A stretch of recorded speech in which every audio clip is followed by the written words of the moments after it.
You married into this family, but you still prioritize your mother before us. Do you think that's acceptable? It's your punishment for neglecting the housework. Get out. My mother-in-law laughed hysterically while throwing my late mother's belongings into the incinerator. I was stunned. You're not doing that without knowing the true values of those items, are you? You say you've lived a first-class life, surrounded by first-class things. That's right. I declared something important to her as she snorted at me and left my in-law's house. I'm Madison, a 28-year-old sales executive. My husband Josh and I are co-workers and still work at the same company. We've been married for 4 years and been living with my in-laws for about 1 year for a reason. My in-laws are an affluent family and reside in a massive compound. Josh and I are giving our old small house away from the main building. We live separately but are very close to each other. Josh is the second son, and his older brother is supposed to inherit the family property. Since he has been temporarily posted abroad for his work, we have moved in to take care of his house. My mother-in-law Janet does not think well of me and harasses me with sarcastic comments and little misdeeds. I've been struggling to deal with her. My father's side of the family has an old history, but he passed away from illness when I was very young. My mother raised me on her own. Janet scorns that I come from a single-parent family, in which the mother is still working, and I too work instead of being a full-time housewife. Even though you're married, you refuse to be a housewife and take advantage of living with your in-laws. Don't you realize how shameless you are? You must be greedy with money coming from a single mother home. How can you not be satisfied with Josh's income? She sarcastically criticizes me whenever she sees me. However, in front of Josh and my father-in-law, she's cheerful with a smile on her face. I've been overwhelmed by this gap and haven't been able to talk to Josh about her bullying. Since I haven't resisted her, she's been increasing her maliciousness toward me. Once a week, we all have dinner together at the main house. One night, she mentions, I want to ask Madison to clean the shed for me sometime soon. I always ask our cleaners, but I want her to be familiar with what's inside. She asks with an apologetic expression, a shed? I don't mind, but I don't see the point in me checking inside. That's not true. As a family member who lives in this house, it's good for you to know about the history. She immediately denies my comment. If it's okay with you, honey, go right ahead, but we are leaving as soon as my brother comes back, so you don't really have to. Josh helps me out. I don't have any special plans for my next day off, so if you just want me to clean it up, I'd be happy to do it. I don't think I could go so far as to memorize or figure out what's in there though. I know it would be a bad idea to refuse her, so I decide to go along. On my day off, I follow Janet to the shed. Inside is covered in dust, as if it's never been cleaned, contrary to what she had mentioned. Well, start cleaning. I'm stunned at the state of the shed as she turns to leave. How do you want me to clean it? You're not making me to do it alone, are you? I ask her out of disbelief. Of course, you always neglect your housework using your job as an excuse. You should be doing more on your days off. Just get on with it. She puts on a disgusting smile and shuts the door, leaving me inside. I hear questionable clunking sound. I'll check on you every hour. I'll let you out of here when it's perfectly clean, so get on with it. She yells from outside the door. I rush to open it, but it's already been locked. There's a locker with cleaning supplies and a water pipe on the wall. I have no choice but to start cleaning. My phone is left behind, and there's no clock in the room. I have no idea how long it has been since I started cleaning. I'm becoming fearful of the situation. After all, Janet rarely comes to check on me, despite saying every hour, and shows up randomly. You know, I've been living a first-class life surrounded by first-class things. I understand the value of the items here, but you don't, do you? She comes just to make sarcastic remarks. Well, take this opportunity to get a good sense of the value of all this today. She closes the door again and walks away. I've been cleaning since early morning, and she's finally satisfied in the evening. I'm able to escape from the dingy shed at last. I wasn't even allowed to have lunch. I walk back home feeling lightheaded, and I'm determined to speak to Josh about it.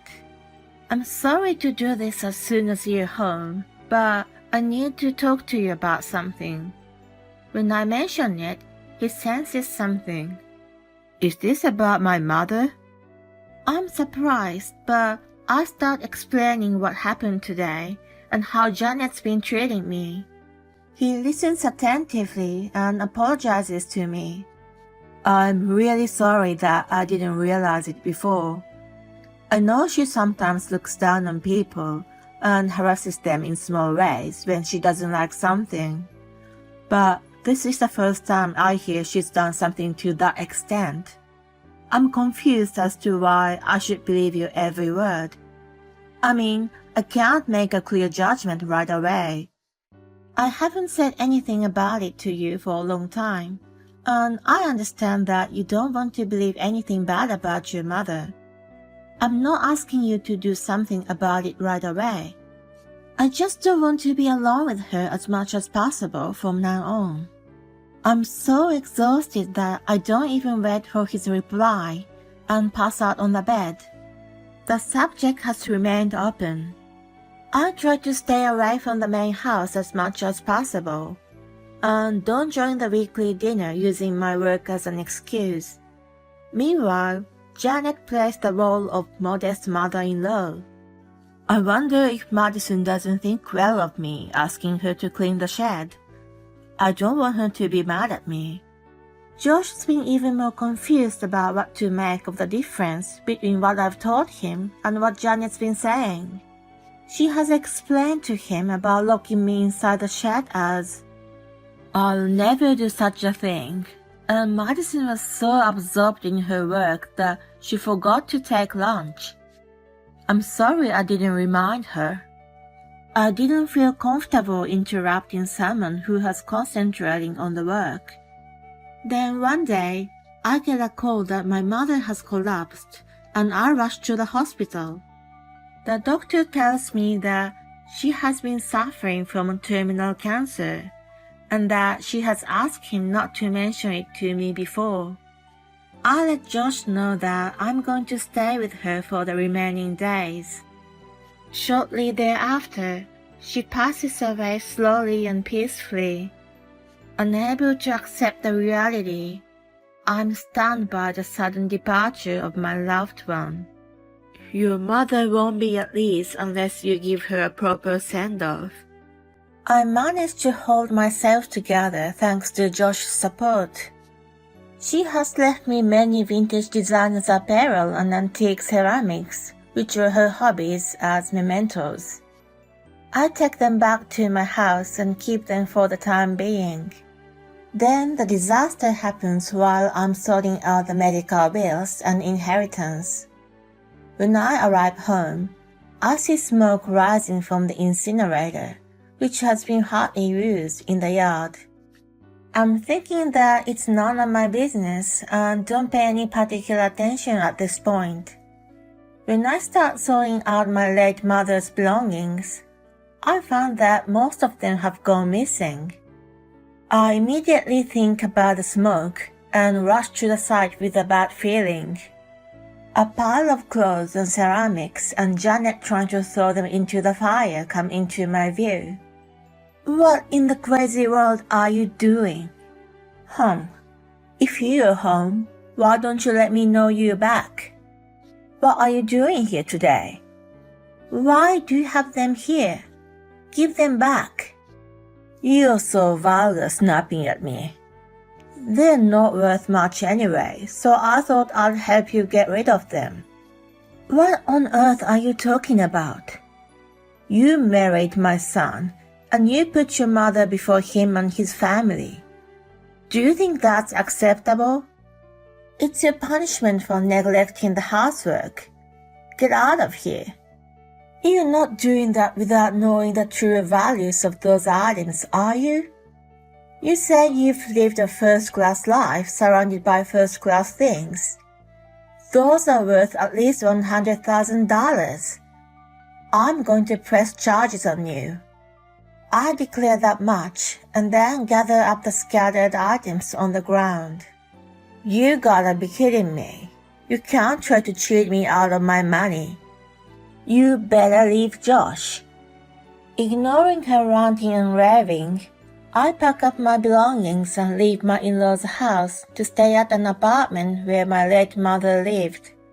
I go through the items and realize that many are still missing, and the remains have been damaged by being trampled on or mishandled.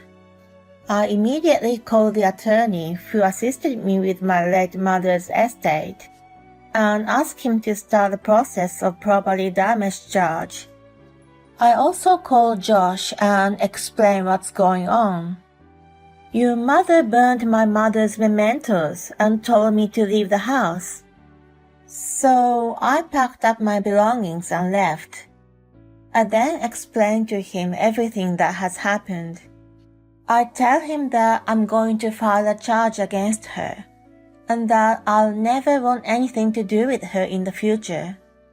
I also mentioned that I would not interfere in any way between him and his mother, but that I would like to divorce him if I have to continue dealing with her. I sent him a video of Janet burning my late mother's belongings and let him hear the voice recording of her rant. Instead of coming to ambiguous conclusion like last time, he is forced to recognize that she has been malicious toward me. Her behavior this time is way out of line, and I reiterate to him that I never ever want anything to do with her. At first, he's still somewhat reluctant to believe what I'm telling him is true, but with the evidence, he's forced to accept it. He sincerely apologizes to me and promises that he will sever all ties with her too. I'm relieved to hear that, and then I again speak to my attorney to calculate the damages. When the calculation is done, I visit my in-laws with the claim. My in-laws have been notified in advance, and both of them are there to greet us. First, my attorney tells them that Janet's action falls under the charge of destruction of property, and the value of damage is more than $100,000. Wait a minute, they're just some clothes and ceramics. There can't be that much money. Janet snickers and denies the amount of money. I'm sure as I've asked an appraiser to confirm the value of each item. Are you telling me that you, who have been living a first-class life surrounded by first-class things, don't recognize the worth of those items? When I snicker back at her, her face turns bright red. Don't try to deceive me. The value of those things goes down as they age. Then my attorney patiently explains that she is indeed correct if things are not well taken care of. However, my late mother's collection falls into a rare and high-demand category. The value has jumped because they've been produced in such small quantity, or the artists have already passed away. He carefully explains that each item has been reappraised at the time of inheritance. After listening to this, Janet still keeps fussing. My father-in-law, who has been quiet all this time, finally opens his mouth. "Be quiet." He silences her at once and asks me if I remember the date when I cleaned the shed. To my surprise, surveillance cameras have been installed inside and outside of the shed for security purposes. He suggests we check the footage from that day. The data from the recordings has just barely survived. It starts showing Janet and me, then only her coming out of the shed. Then she locks the door from the outside, which is clearly shown on the screen. The view of her checking on me randomly, and finally me coming out of the shed staggering, are all recorded in front of us. Moreover, there's even a recording of Janet bringing boxes and clothes and ceramics to the incinerator, and burning them one after another. Explain this. She fluttered seeing the inexcusable footage. Madison has been neglecting our home. She has only cared about her mother for so long. I thought I would punish her a little. She mumbles in a trembling voice. Isn't it normal for anyone to take care of their mothers? Besides, we are indebted to her for living with us and taking care of the house while Morgan's away. We ask her to do so. But she married Josh, so she should give priority to her husband's family. You send money to your own family every month, don't you? You leave the housework to the staff, and you don't even do anything yourself. When he scolds her, she falls silent and hangs her head down. He stands up from his seat and comes in front of me. I am truly sorry for everything she has done. She will pay for the damages. He gives me a sincere apology and bends down to hug me. Janet agrees to make amounts for the damage, but she pleads not to file a legal proceeding. She promises to pay me a settlement instead. After consulting with my attorney, I accept her offer with a condition. She must work and pay from her own pocket. As for the damages, my father-in-law will advance the payment, but Janet will pay him back. Josh hardly says a word during the discussion. He was stunned by the sight of his mother, who has always been sweet, ranting. It's worse than he ever imagined. On the way home, I had never seen my mother so crazy. I was in disbelief. He slaps his shoulders as he mumbles. After that, my father-in-law had sent Janet back to her parents and has terminated the financial support.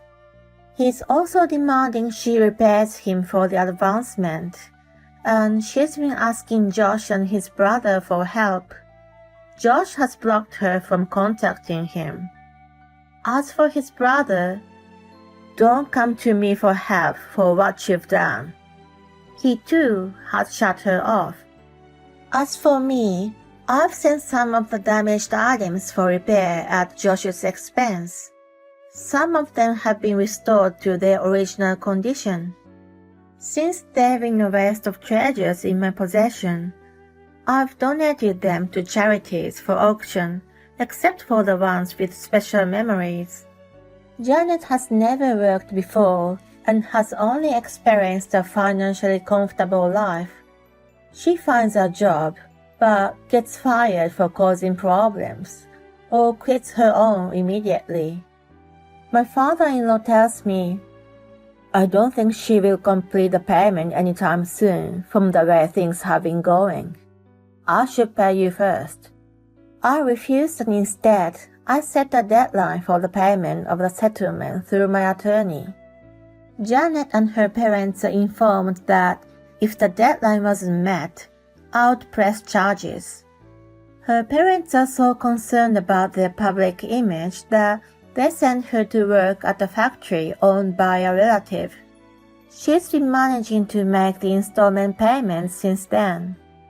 Although my father-in-law has been fed up with her, he's not considering divorce. I don't want to get involved with my mother, but I need to keep in touch with my father. Is that okay with you? Josh asks me. I've been receiving the settlement. As long as I don't have to deal with her in the future, I'm not going to stop you from doing anything. His brother is coming home at the end of this year. He's yet to marry and has been questioning Janet. If I get married, are you going to bully my wife too? Depending on her attitude, she may not be allowed to return home. We've started a new life in a new residence. Josh has been keeping in touch only with his father and has been hearing about his mother from him. I haven't forgiven her for what she's done. I don't know if I will ever be able to. I'm hoping that in the unlikely event that she ever reforms, she would apologize to me in person. Right now, I'm enjoying my life alone with Josh. I know he's a little unreliable, but I'd like to build a happy family that reassures my mother in heaven.